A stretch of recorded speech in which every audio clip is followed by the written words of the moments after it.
Bonjour à tous, bienvenue dans votre magazine d'information 7 jours en Chine. La Chine insiste pour une résolution pacifique de la question nucléaire en péninsule de Corée. La Chine veut une solution multilatérale aux litiges commerciaux avec les États-Unis. La crise des œufs s'étend désormais à Hong Kong. Création prochaine à Hangzhou d'une université sino-française d'aviation civile. Une école européenne à Chengdu forme les futurs majordomes. La Chine insiste pour résoudre la question nucléaire en péninsule de Corée par des moyens pacifiques et espère que l'Allemagne jouera un rôle actif à cet égard, a déclaré mardi Wang Yi, ministre chinois des Affaires étrangères. Dans une conversation téléphonique avec Sigmar Gabriel, vice-chancelier et ministre des Affaires étrangères allemand, M. Wang Yi a fait remarquer que grâce aux efforts concertés de toutes les parties concernées, les tensions en péninsule de Corée avaient montré quelques signes d'apaisement. Néanmoins, la crise d'août n'est pas encore terminée et toutes les parties doivent continuer à travailler à la résolution du problème. Soulignant que la Chine insistait pour trouver une solution pacifique à la question nucléaire dans la péninsule, M. Wang Yi a appelé toutes les parties concernées à faire preuve de sagesse et de jugement dans leurs décisions en adoptant une attitude responsable envers l'histoire et envers leur peuple. La Chine est désireuse de voir l'Allemagne jouer un rôle plus actif à cet égard, a-t-il ajouté. De son côté, M. Gabriel a indiqué que toutes les parties concernées devaient tirer des leçons du passé douloureux de l'Europe afin d'empêcher la situation en péninsule de Corée d'échapper à tout contrôle. Saluant le rôle joué par la Chine dans la résolution de la question nucléaire de la péninsule coréenne, M. Gabriel a déclaré que l'Allemagne comprenait et soutenait la double approche qu'elle avait adoptée. L'Allemagne est disposée à travailler de concert avec la Chine pour promouvoir une résolution pacifique de la crise. Les États-Unis et la Chine connaissent des frictions. Le ministère chinois du Commerce a déclaré mardi que la Chine prendra des mesures pour défendre ses intérêts si Washington décide d'endommager leurs relations commerciales. Reportage. L'annonce arrive après le feu vert donné par le président Donald Trump à une enquête contre la Chine sur des allégations de viol de propriété intellectuelle. La Chine appelle les États-Unis à utiliser les outils multilatéraux pour résoudre ces enquêtes. La Chine appelle les États-Unis à utiliser les outils multilatéraux pour résoudre ces enquêtes. La coopération dans la propriété intellectuelle entre la Chine et les États-Unis dans le passé a été fructueuse. Nous espérons que les États-Unis respecteront ce fait et agiront avec prudence. D'autre part, la section 301 du Trade Act de 1974 a toujours été de nature unilatérale et critiquée par les autres nations.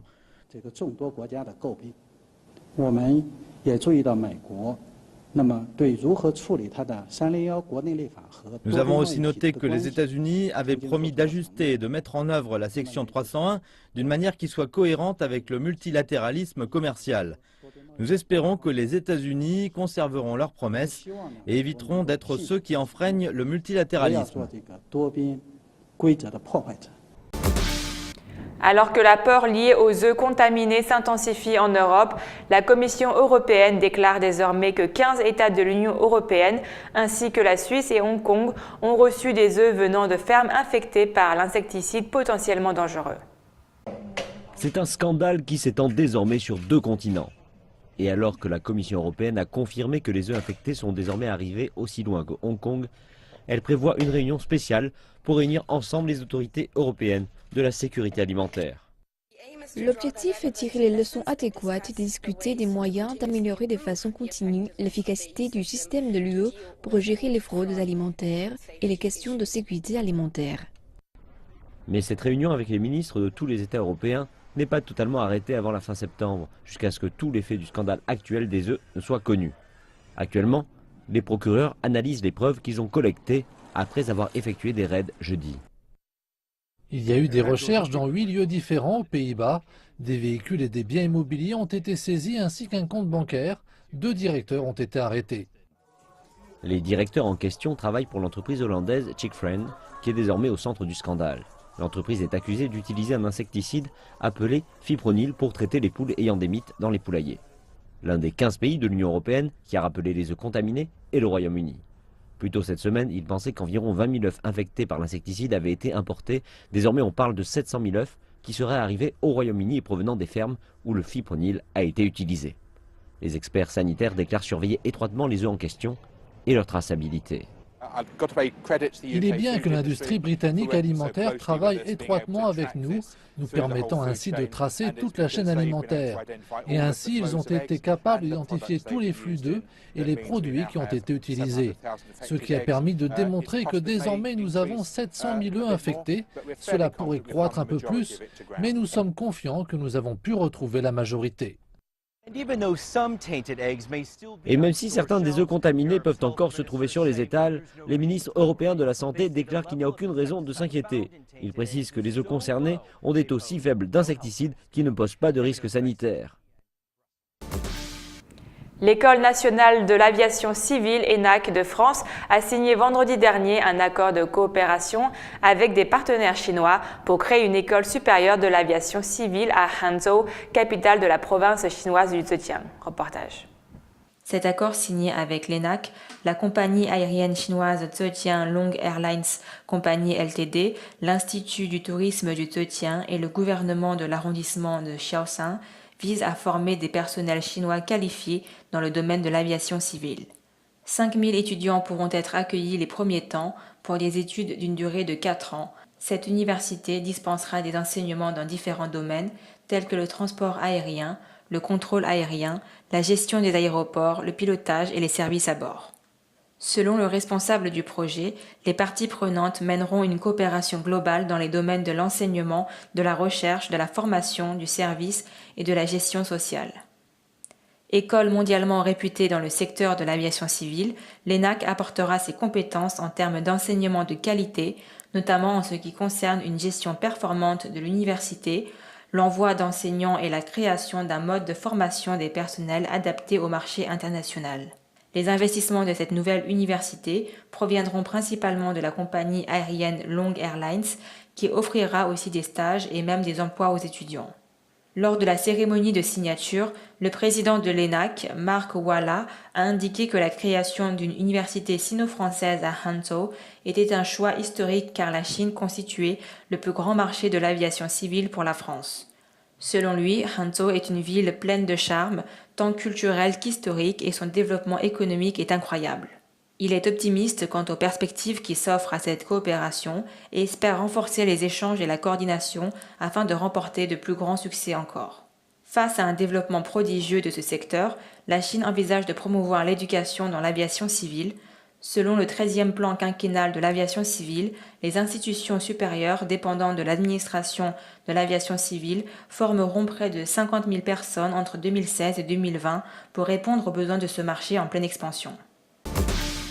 Avec le nombre croissant de riches hommes et femmes d'affaires en Chine, la demande en personnel qualifié connaît également une hausse. L'Académie internationale Butler de Chine à Chengdu forme la prochaine génération de majordomes pour répondre à cette tendance. Reportage. Il y a eu une forte hausse auprès de l'élite commerciale de Chine pour les majordomes formés à l'occidental. Si vous voulez savoir exactement quelles sont les missions de ce métier, ces étudiants ont la réponse. Attention. Sir, bachelor service is technical skills plus energy, passion, commitment, sir. Mais avant que la prochaine génération de majordomes de haut niveau puisse enfiler leurs gants blancs et dresser une table avec l'argenterie, ils doivent d'abord maîtriser une tâche des plus fondamentales, le sourire. Propager le bonheur est important. Je suis venue ici pas uniquement pour apprendre des compétences, mais aussi pour devenir plus ouverte. J'ai regardé Downton Abbey sur la vie de ces familles aisées et de leurs serviteurs. Ce que nous apprenons dans les classes de majordome est très similaire aux épisodes de Downton Abbey. Les cours de l'école comprennent au moins 15 heures de formation par jour, 6 jours par semaine, en vue de préparer les étudiants aux horaires exténuants de leur futur poste. Les principales compétences qu'un majordome doit acquérir sont des bases telles que la loyauté, être de confiance. Si vous combinez ces valeurs avec votre caractère, alors vous pouvez apprendre des compétences techniques telles que le service à table, la gestion d'un foyer, certaines règles d'étiquette et de protocole. Les salaires de base vont de 2 500 à 3 000 euros par mois et cela croît en fonction des responsabilités qu'elle ou il a. Les étudiants apprennent également comment choisir une bonne liqueur chinoise et comment servir les plats chinois et le thé de façon appropriée. Mais aussi important que les compétences pratiques est l'état d'esprit qui doit être le leur alors qu'ils travailleront de longues heures pour leur employeur. Dans la société d'aujourd'hui, les majordomes ne sont pas que des majordomes. Ils ne font pas que servir des choses. Ils jouent aussi différents rôles dans la sphère privée familiale. Il est enseigné aux étudiants de faire attention aux détails lorsque l'on sert dans une grande maison. Mais le marché est encore jeune et les clients potentiels doivent encore comprendre les différences entre un majordome et un assistant personnel et le gestionnaire d'un foyer. C'est la fin de votre magazine d'information 7 jours en Chine. Merci de votre fidélité.